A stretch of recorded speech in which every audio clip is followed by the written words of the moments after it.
কচুরিপানা কাটার যন্ত্র তৈরি করে সাড়া ফেলে দিয়েছেন গ্রাম্য মিস্ত্রি প্রদীপ বিশ্বাস। তার লক্ষ্য যশোরের দুঃখ ভবদাকে কচুরিপানা মুক্ত করে ফসল ফলানোর উপযোগী করা।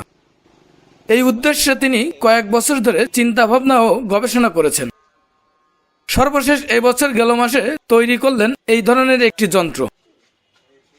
যশোর জেলার অভয়নগর ও মনিরামপুর সীমান্তবর্তী সুন্দলী বাজার সংলগ্ন পুসলিয়া ওয়ার্কশপে তিনি এই উভচর যন্ত্রটি তৈরি করেছেন, যা ডাঙ্গায় চাকার উপর ভর করে চলাচল করতে পারে, আবার জলে ভেসে কচুরিপানা কাটতে পারে। আমি একজন মিস্ত্রি, কৃষি মিস্ত্রি,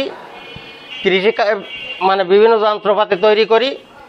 এখন আমাদের এই বিল বকড়ে ভবদা অঞ্চলে মানে পুরো আজ কয়েক বছর ধরে, কয়েক যুগ ধরে কোনো ফসল হয় না। বিলটা টোটালি শ্যাওলায় এঁটে গেছে, কোনো নৌকা যায় না, লোকজন যাইতে পারে না।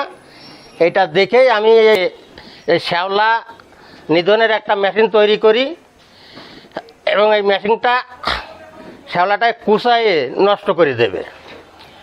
এই মেশিনটা আমি কিছুদিন আগে পরীক্ষামূলকভাবে খালে নামাইছিলাম, নামায় শ্যাওলা কাটিয়ে দেখি শ্যাওলা কাটতেছে খুব সুন্দর, কিন্তু নৌকাটা দ্রুত চলতেছে না।